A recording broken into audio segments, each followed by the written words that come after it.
तो hello guys, मैं Gagan and welcome to my YouTube channel wrestling slammer. और आज हम बात करने वाले हैं आज हुए फ्राइडे नाइट स्मैकडाउन के बारे में। तो वीडियो को लास्ट तक देखना और पसंद आए तो लाइक और सब्सक्राइब भी जरूर कर देना। तो स्मैकडाउन की शुरुआत आज हमें जॉन सीना के साथ देखने को मिलती है। जॉन सीना रिंग में आते हैं और खुद की तारीफें करना स्टार्ट कर देते हैं। यहाँ वो अपना मास्टर प्लान रिवील करते हैं और कहते हैं कि मैंने सब कुछ पहले से ही प्लान कर लिया था और इसीलिए ही उन्होंने अपना रिटायरमेंट 6 महीने पहले अनाउंस कर दिया था। इसके बाद जॉन सीना कहते हैं कि रॉयल रंबल में मुझे पता था कि कोई भी जीत सकता है, इसलिए मैंने रॉयल रंबल के बाद तुरंत एलिमिनेशन चेंबर में अपना स्पॉट बुक करवा लिया था। और क्योंकि वो सीनियर हैं WWE में तो उन्हें इसका फायदा भी मिल गया। इसके बाद उन्होंने एलिमिनेशन चेंबर में सेथ रॉलिंस और सीएम पंक की फ्यूड का फायदा उठाया और एलिमिनेशन चेंबर में कोडी रोड्स का फोकस द रॉक पर था, इसीलिए उसने रेसलमेनिया में हमारा मैच गारंटी कर दिया। यहाँ वो रैंडी ऑर्टन को भी हराने की बात करते हैं उनके होम टाउन में और कहते हैं कि आर-ट्रुथ भी मेरी वजह से ही मेन इवेंट में आ गया था और कहते हैं कि सीएम पंक को मैंने हिपोक्रेट साबित कर दिया,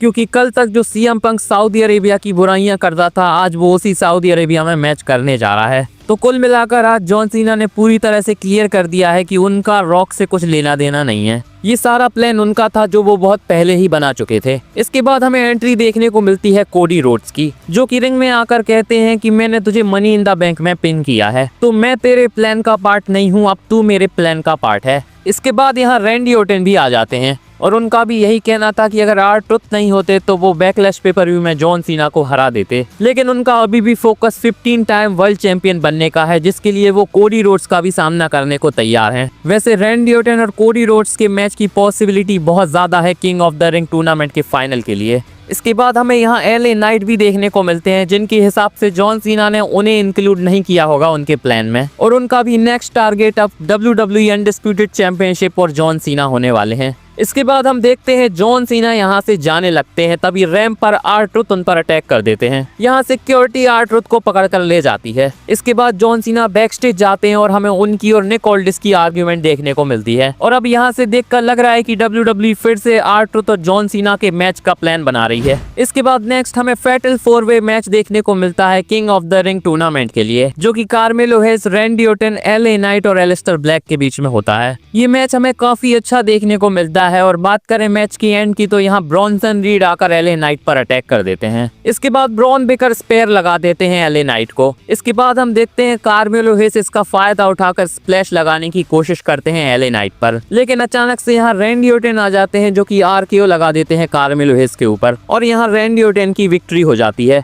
इसी के साथ अब वो king of the ring tournament के सेमीफाइनल में क्वालिफाई कर गए हैं। और यहाँ से देखकर ये भी क्लियर लग रहा है कि अब सेथ रॉलिंस और LA नाइट की फ्यूड हमें आगे देखने को मिलने वाली है। इसके बाद हमें रिंग में देखने को मिलते हैं जेकब फाटू, जो कि आज एक फेस वाला प्रोमो कट करते हैं, जहां वो सोलो सिकुआ के बारे में कहते हैं कि भले ही हम एक ही फैमिली से आते हैं, लेकिन इसका मतलब ये नहीं है कि तू मेरा सारा क्रेडिट ले ले। और उनके पीठ पीछे जो भी बातें सोलो सिकुआ ने उनके बारे में की वो उससे भी दुखी लग रहे थे। इसके बाद वो कहते हैं कि सोलो सिकुआ ने जो कुछ मेरे साथ किया उसके बाद उसे रिमाइंड करवाने की जरूरत थी कि जेकब फाटू है कौन। इसके बाद टाइटन ट्रॉन से सोलो सिकुआ इस प्रोमो को इंटरप्ट करते हैं, जो कि जेकब फाटू से कहते हैं कि आज जो कुछ भी तू है वो मेरी वजह से है और मनी इन द बैंक में तूने बहुत बड़ी गलती कर दी। इसके बाद महान सोलो सिकुआ कहते हैं कि मैं तुझे माफ करने को तैयार हूँ अगर नेक्स्ट वीक तू रिंग में आकर मुझसे आई लव यू सोलो कहेगा तो। देखकर लग रहा है कि नेक्स्ट वीक सोलो सिकुआ की धुलाई होने वाली है, क्योंकि जेकब फाटू तो अब वापस नहीं आने वाले। इसके बाद बैक स्टेज से हमें सीक्रेट हार्वेस और निक ऑल्डिस देखने को मिलते हैं। तो आज queen of the ring tournament का मैच होने वाला था, जिसमें चेल्सी ग्रीन भी होने वाली हैं। लेकिन इसके बाद यहाँ फोन लगाया जाता है चेल्सी ग्रीन को, जो कि बताती हैं कि वो स्मैकडाउन में नहीं आने वाली और उनका मैच पोस्टपोन कर दिया जाए। लेकिन यहाँ निक ऑल्डिस चेल्सी ग्रीन को एल्वा फायर से रिप्लेस कर देते हैं।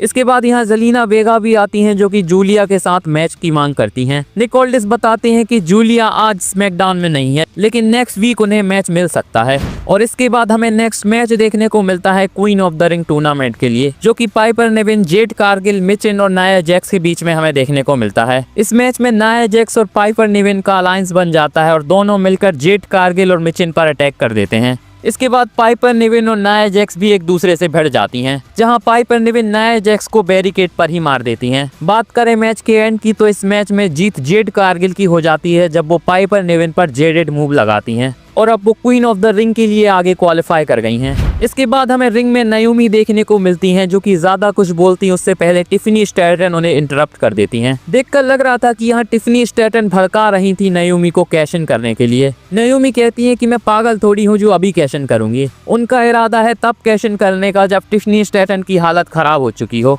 इसके बाद यहाँ अचानक से नाया जैक्स आ जाती हैं, जो कि टिफनी स्ट्रैटन पर अटैक कर देती हैं। देखकर लग रहा था कि यहाँ नाओमी भी कैश इन कर सकती हैं, तभी नाया जैक्स उन्हें रोक लेती हैं। और नेक्स्ट मैच हमें डेक्स्टर ल्यूमिस और जो गेसी का देखने को मिलता है MGMG के साथ। ये मैच ज्यादा लंबा नहीं चलता और फ्लाइंग लेग ड्रॉप के साथ डेक्स्टर ल्यूमिस यहाँ विन हासिल कर लेते हैं। शायद WWE एक एक करके सारी टीम्स को व्हाइट सिक्स के खिलाफ डालने वाली है। इसके बाद बैक स्टेज से हम देखते हैं जॉन सीना को, जो कि रॉन केलेंस या R-Truth को ढूंढ रहे होते हैं। यहाँ उन्हें जिमी ऊसो मिलते हैं, जिनसे वो पूछते हैं कि R-Truth कहाँ है, लेकिन जिमी ऊसो कहते हैं कि उन्हें नहीं पता। इसके बाद जॉन सीना कहते हैं कि अगर R-Truth तुझे मिले तो बता देना कि मैं रिंग में जा रहा हूँ। वैसे जिमी ऊसो और जॉन सीना का ये इंटरेक्शन देखने में काफी फनी लग रहा था। इसके बाद जॉन सीना रिंग में आते हैं और R-Truth को कॉल आउट करते हैं, लेकिन R-Truth की जगह यहाँ CM पंक आ जाते हैं। CM पंक रिंग में आते हैं और जॉन सीना से कहते हैं कि मैं तुझे फिर से मौका दे रहा हूँ ओरिजिनल जॉन सीना बनने का। यहाँ वो कहते हैं कि फिर से वही जॉन सीना बन जा और क्राउड को हैप्पी एंडिंग दे दे। CM पंक यहाँ कहते हैं कि फिलहाल मैं जॉन सीना की तरह बात कर रहा हूँ जो वो पहले करता था, और वो जॉन सीना से कहते हैं कि तू मेरी तरह बना हुआ है। CM पंक जॉन सीना से कहते हैं कि अब मैं तेरे टाइटल रन को इंटरेस्टिंग बनाऊंगा, जो कि काफी टाइम से बोरिंग चल रहा है, और अब तो कहीं भी चला जा, मैं तेरे पीछे आने वाला हूं तुझसे चैंपियनशिप को लेने के लिए। इसके बाद CM पंक वहां से जाने लगते हैं, तभी R-Truth अटैक कर देते हैं जॉन सीना के ऊपर, और यहाँ वो उन्हें जॉन सीना के ही लॉक में फंसा लेते हैं। इसके बाद यहाँ सिक्योरिटी आती है, जो कि इन्हें अलग करती है। वैसे CM पंक भी यहाँ खड़े होकर मजे ले रहे थे। देखकर लग रहा है कि R-Truth बहुत बड़ी मुसीबत बनने वाले हैं फ्यूचर में जॉन सीना के लिए। इसके बाद हमें second women's queen of the ring tournament का मैच देखने को मिलता है, जो की Alexa Bliss, Charlotte Flair, Candice और एल्बा फायर के बीच में देखने को मिलता है। ये मैच काफी अच्छा था, जहां शार्लेट फ्लेयर का डोमिनेंस हमें देखने को मिलता है। मैच की एंडिंग कुछ अजीब सी होती है जब फिगर 8 में शार्लेट फेयर फंसा लेती हैं एल्बा फायर को। तभी हम देखते हैं कि कैंडिस लरे को सिस्टर एबिगेल लगाकर अलेक्सा ब्लिस इस मैच को जीत जाती हैं, जिसके तुरंत बाद एल्बा फायर भी टैप आउट कर देती हैं। तो बस कुछ ही सेकंड से शार्लेट फ्लेयर इस मैच को जीतने से रह गईं।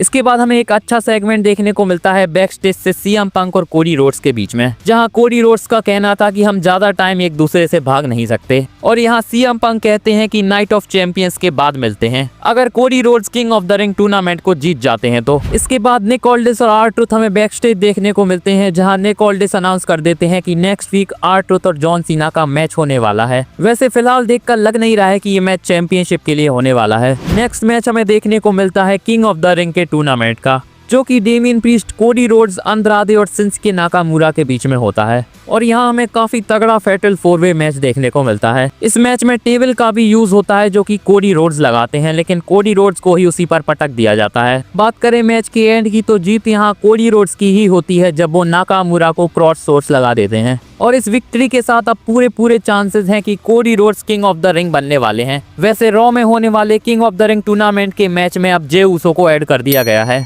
शायद WWE उनके वर्ल्ड हैवीवेट चैंपियनशिप हारने का इंतजार कर रही थी। वैसे आज की स्मैकडाउन WWE ने काफी अच्छे तरीके से बुक करी थी। कमेंट पे बताओ आपको क्या लगता है। बाकी मेरी ये वीडियो अच्छी लगी हो तो प्लीज इसे लाइक कर दो, और मेरे चैनल रेसलिंग स्लैमर को भी सब्सक्राइब कर दो यार, और बेल आइकन को भी दबा दो ताकि मेरे वीडियो की अपडेट आप तक पहुंचती रहे। मिलते हैं नेक्स्ट वीडियो में, धन्यवाद।